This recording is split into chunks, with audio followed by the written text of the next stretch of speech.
Bem-vindos e bem-vindas ao programa Diálogo e Ação do Rotary Clube de Uberaba, Portal do Cerrado. No momento em que bilhões de pessoas rezam por uma vacina para controlar a pandemia do coronavírus, vacinas para outras doenças não estão sendo aplicadas porque pessoas não comparecem, milhares de crianças não são levadas pelos pais aos postos de vacinação. Para falar sobre este tema, recebemos a médica infectologista Daniele Borges Maciel. Doutora, muito obrigado pela sua presença. Como entender este paradoxo? Boa tarde. Boa tarde. Eu que agradeço a oportunidade de estar aqui conversando com vocês e sobre um assunto tão importante, né, tão relevante para a nossa sociedade.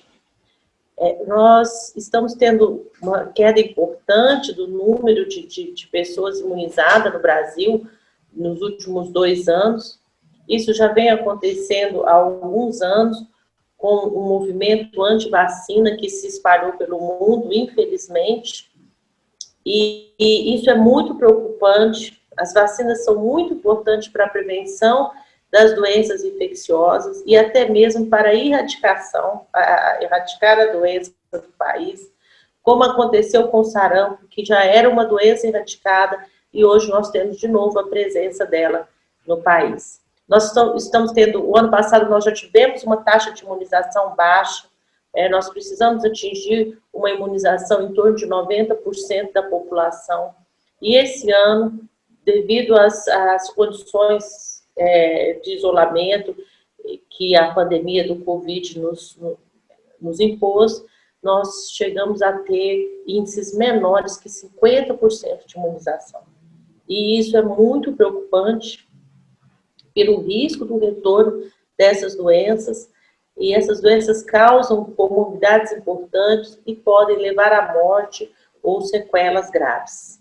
No caso, doutora, são quais doenças? Poliomielite, sarampo? Olha, o sarampo que voltou, rubéola, cachumba, podem voltar, poliomielite, que o Brasil está erradicado, e se nós não continuarmos esse trabalho de vacinação, a doença pode voltar ao nosso país, porque ela existe em outros países.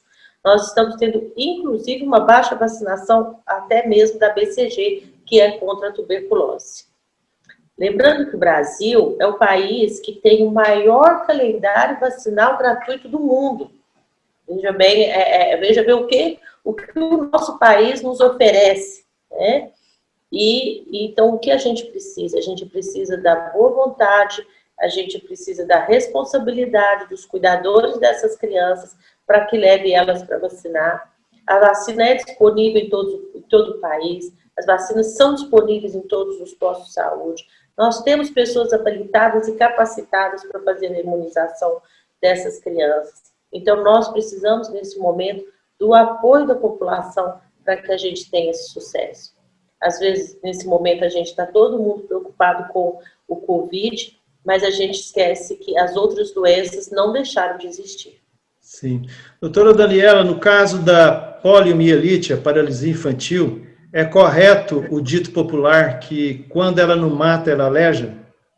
Sim, é correto o dito popular. Ela pode causar um quadro grave de uma meningite, levando a óbito, e pode levar a sequelas motoras, principalmente em membros inferiores, né? A doença já está erradicada do país já há alguns anos, mas até hoje nós temos aí pessoas com sequelas. Acho que todo mundo conhece alguém que tenha sequela da poliomielite, que ficou com uma deficiência na perna, deficiência numa perna, deficiência no braço, embora seja mais comum em membros inferiores, e isso acaba que, com o passar dos anos, vai acometendo a qualidade de vida da pessoa, porque vai acometendo todo o sistema osteoarticular delas, e algumas pessoas vão se tornar incapazes, às vezes não na infância, mas vão se tornar incapazes lá com 30, 40 anos de idade, pelas sequelas deixadas pela doença.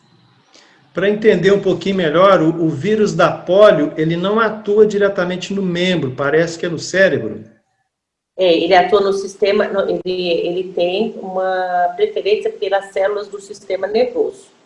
Tá? Então, ele não vai acometer o músculo, ele vai acometer a inervação do músculo. E vai deixar essa sequela, mas algumas pessoas podem falecer pelo quadro neurológico causado pela doença. Daí a importância dos pais entenderem, né? Um vírus que atua no cérebro da criança. Agora, mesmo assim, alguns não levam. Qual seria a causa? É porque essa geração não conhece, não viu de perto os casos de poliomielite? Isso é uma das causas, não ter visto de perto as doenças, né? De alguma forma está se banalizando as doenças, as pessoas mais jovens não viram poliomielite, não viram sarampo, a rubéola também já é uma doença que a gente quase não tem visto, as pessoas não viram as sequelas da rubéola na gestação que a gente teve no passado, então eles estão banalizando isso. Teve a influência desse infeliz movimento antivacinal e eu acho que é um momento em que as pessoas precisam repensar muito a responsabilidade que eles têm com a vida das crianças e dos demais, porque essas doenças, elas não atacam apenas crianças, elas também causam doenças em adultos. Todas elas, inclusive a poliomielite, que vulgarmente Inclusive é a paralisia infantil, mas pega em adultos também, né? Pode pegar em adultos que não estão imunizados. E aí, o que acontece? Quando a gente tem um grande número de pessoas imunizadas, um grande número de crianças imunizadas, nós temos a imunização de rebanho, que vai se estender a todos, inclusive aos adultos. Então, quando se deixa de vacinar uma criança, nós estamos colocando todos em risco. É muito importante a imunização. Doutora, só reiterando para que os pais que estejam assistindo anotem. Com que idade as crianças devem ser vacinadas em cada uma dessas doenças? Olha, contra a tuberculose, elas devem ser logo após o nascimento, né? Na primeira semana. A poliomielite com 2, 4 e 6 meses. E depois elas devem tomar uma dose de reforço. Nós temos a imunização com a tríplice, que deve ser feita com 9 e 15 meses. Temos as demais vacinas que são feitas, as da hepatite A, as da hepatite B, que também são feitas desde o nascimento. Hoje nós temos as vacinas contra a meningite C. O governo agora liberou a CWY, que já são para as crianças de 11 e 12 anos. Hoje nós temos também a vacina contra o HPV, que está liberada a partir de 9 anos. Então, é um extenso calendário vacinal. A vacina contra, não podemos esquecer também da vacina contra o tétano, que é muito importante, que é feito antes dos primeiros meses de vida. Então, nós temos um extenso calendário vacinal, considerado o maior calendário vacinal público do mundo, onde vai garantir a imunização dessas crianças contra inúmeras doenças. Lembrando também da vacina da gripe, que deve ser feita anualmente, tanto em crianças como adultos. Hoje a indicação dela é para todas as faixas etárias, para toda a população. Correto. E só reiterando... A vacina contra a febre amarela, lembrando que nós tivemos recentemente surto de febre amarela no país, e a maioria das pessoas que evoluíram com óbito para a febre amarela eram pessoas que não tinham recebido nenhuma dose da vacina ao longo da vida. Correto. E reiterando, não precisa ser no dia o dia da campanha. Essas vacinas estão disponíveis o ano inteiro. Essas vacinas estão disponíveis o ano inteiro. Basta a pessoa chegar ao posto de saúde. O cartão de saúde da criança e do adulto vão ser conferidos pelos vacinadores. Todos os vacinadores são capacitados por cursos realizados pelo governo. E todas as vacinas vão ser colocadas em dia. Lembrando que adulto também deve vacinar, também deve passar por essa avaliação do cartão. Doutor, falando em adultos, então, um assunto que é inevitável é o Covid. Vacina chinesa, russa, inglesa ou americana? Essa é a grande questão, né? Mas as perspectivas são boas quanto às vacinas. A vacina chinesa, que seria a chamada Coronavac, ela já está em fase 3, tem mostrado um excelente resultado em 2 doses, com intervalo de 28 dias, e essa vacina já foi encaminhada à Anvisa para ter aprovação. A vacina chinesa, nós temos uma parceria dela junto ao Butantan, onde vai nos permitir, onde eles vão permitir, vão doar, compartilhar a tecnologia com a gente e nós vamos poder estar produzindo. A vacina inglesa também, ela vem se mostrando eficaz, vem com bom desenvolvimento, também está sendo feito teste dentro do Brasil, e o Brasil também tem uma parceria para a produção da Fiocruz. Então, provavelmente, nós teremos aí em breve 2 vacinas no mercado brasileiro. As vacinas, a princípio, terá grupos prioritários, os profissionais de saúde, o primeiro grupo, o segundo grupo, as pessoas de idades avançadas, e o terceiro grupo, os portadores de doença crônica. Mas o que nós sabemos, a gente acredita que até fevereiro a vacina já esteja disponível, então será vacinados a partir dos grupos prioritários. Isso provavelmente vai levar até junho, julho, para que a gente consiga vacinar esses grupos prioritários. Então, vamos lembrar que nós não podemos descuidar, nós temos que, porque a chegada da vacina não vai ser uma solução imediata, então nós temos que manter as medidas.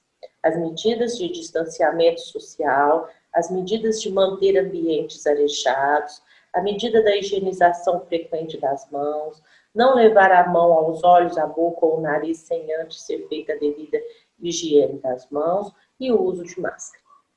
Correto. Doutora, segundo as pesquisas de opinião pública, 89% no Brasil deseja tomar a vacina contra o Covid e em nível mundial está na casa de 71%. Mas o que fazer com os que não querem tomar a vacina? Olha, no meu ponto de vista, as vacinas não são obrigatórias, né? Uma vez que nós vivemos um país democrata, né? Nós vivemos uma democracia, então as pessoas têm direito de escolher. A princípio, eu acredito que ela estará disponível a todas as pessoas. Mas, assim, à medida que ela puder ser disponibilizada e mesmo ser comercializada aos grupos que não são prioritários, eu acho que acaba caindo na mesma questão que a gente acabou de falar. É uma questão de consciência social, né? A mesma coisa acontece, do mesmo jeito que a gente falou sobre a poliomielite, você não vacina seu filho, mas você não vacina seu filho e esquece que isso pode se tornar uma doença transmissível a outras pessoas, né? Você vai estar até mesmo adulto, quebrando uma barreira. Quando você não se vacina para qualquer doença infecciosa, seja ela o Covid, seja ela a gripe, a pessoa tem que estar muito ciente que ela, de alguma forma, ela vai deixar aqueles que estão próximos dela vulnerável. Então, eu acho que é uma questão de consciência social, né? A imunização, no geral, independente de ser específica para o Covid ou não. É uma questão de cidadania e uma questão de solidariedade que começa em casa, né? Com certeza. E começa em casa, né? Porque a gente começa ali com os nossos parentes próximos. Ok. Doutora Daniela, algo mais a acrescentar? Não, eu acho que a gente já esclareceu bastante sobre o assunto e fica aí o pedido a todos, né, de que procure o posto de saúde, leve seu cartão de vacina, leve o cartão de vacina do seu filho, coloque as vacinas em dias. Vamos aproveitar essa condição tão favorável que o nosso país nos propicia. Lembrando que existem outros lugares do mundo onde as pessoas não estão vacinadas porque elas não querem, elas não estão vacinadas porque elas não podem, porque elas não têm acesso à vacina, porque elas não têm condições financeiras de adquirir a vacina. Então, nós temos essa facilidade, então, cumprir o nosso papel de cidadão, cada um de nós, e está procurando nos proteger e proteger todos que estão ao nosso redor. Ok. Muito obrigado pela entrevista. Eu que agradeço a oportunidade. Um abraço.